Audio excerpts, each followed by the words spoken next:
Well, today we had an opportunity to see you back and take your dressing off as we told you we would. You probably do look like a chipmunk. You have some swelling, a fair amount of swelling, hopefully a minimal amount of bruising. You will look a little bit pulled under your ear. You're going to look a little bit like a cobra, we call it. We've pointed out where your incisions are, which run inside the ear canal here and right around the ear lobule, a little bit under the back of the ear. All we need you to do is keep that clean. Use a little bit of peroxide if anything bleeds. I'm not a big peroxide fan, so once it is clean, you probably don't need it the rest of the week. We do want you then to use the bacitracin ointment we provided for you to keep a thin coat over the suture line. You don't need to bathe your face in these in this ointment. That will only make things more sensitive. You are allowed to shower today. You can wash your hair. Be gentle as you're toweling off, not to disturb the sutures or pull the earlobe. It's a very easy thing to do. The sutures that we've used to close those incisions are very fine and easy to potentially pull that earlobe. You wouldn't feel it because there's some numbness in this area, and that's completely normal. We describe that as sort of a woody feeling. It feels kind of dull and swollen. That is typical at this stage. Don't worry about that. That will continue to improve as the days go on. Your jaw is going to feel tight. I know there's relief after taking the dressing off, but we still don't want you stretching your jaw. In fact, it may still be difficult to brush your teeth. Don't try to stretch your mouth more than you need to get the toothbrush in there. For some of you who are very thin or feel very tight, you might actually need to use your finger to brush your teeth for the first day or so. In terms of a diet, again, soft foods are best. We don't want you trying to bite into an apple. We don't want you eating tough meat that you have to chew a lot. You will know that this is uncomfortable because your jaw will fatigue somewhat.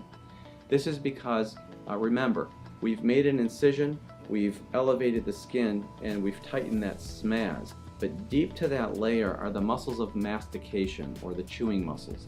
And currently, those are somewhat swollen as well, and therefore your jaw is going to feel tight.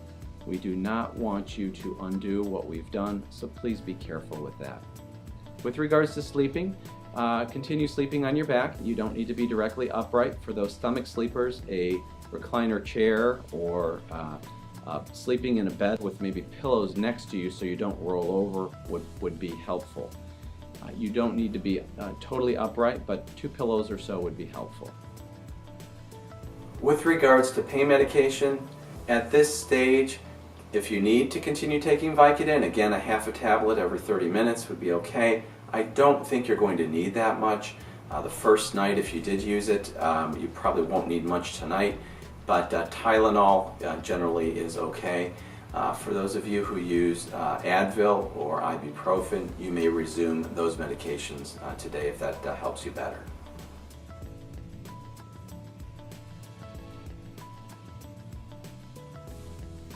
During the course of the week, there are a couple of things that I would like to point out regarding your recovery. First of all, the swelling will continue to increase for a day or two and then will begin to settle down. Generally about the 3rd or 4th day, even though you may not have much bruising now, you may see a little bit of bruising along the jawline into the neck area.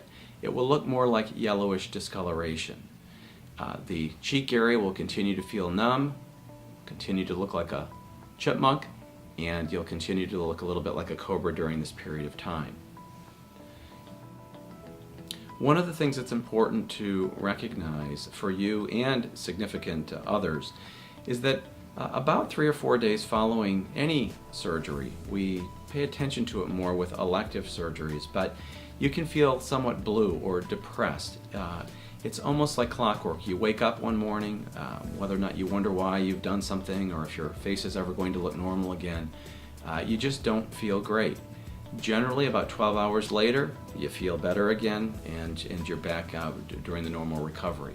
I like to point this out because it is important to be supportive if you are a significant other, and it's important if you're the patient to recognize that this is normal, and feel free to give us a call if you like. We'll talk you through it, but we do see this in about 50% of patients. Next week, upon your return visit, you'll come back. We will plan to remove your sutures. We'll go over additional instructions at that time. You can plan to stop using the ointment at that time. You can resume many normal activities, more aerobic activities. We still want you to be careful dressing and undressing so that you don't accidentally pull that earlobe. Again, it's a very easy thing to do, and we want you to be careful with that. There will be a normal amount of erythema or redness along the incision line. Women can wear makeup, well, men can wear makeup also, but certainly you can cover it if you have hair. A few little wisps of hair will cover it, but it should be fairly easy to cover with a little bit of foundation. That will continue to settle down as time goes on. The numbness that you feel in the cheek area will continue improving. The character of that probably has changed at this point. It feels a little bit numb, but not totally woody and dull. And you'll know what I mean as you've gone through this. If it still does feel a little bit woody, that's okay. Over the following week, things will begin to subside and settle down.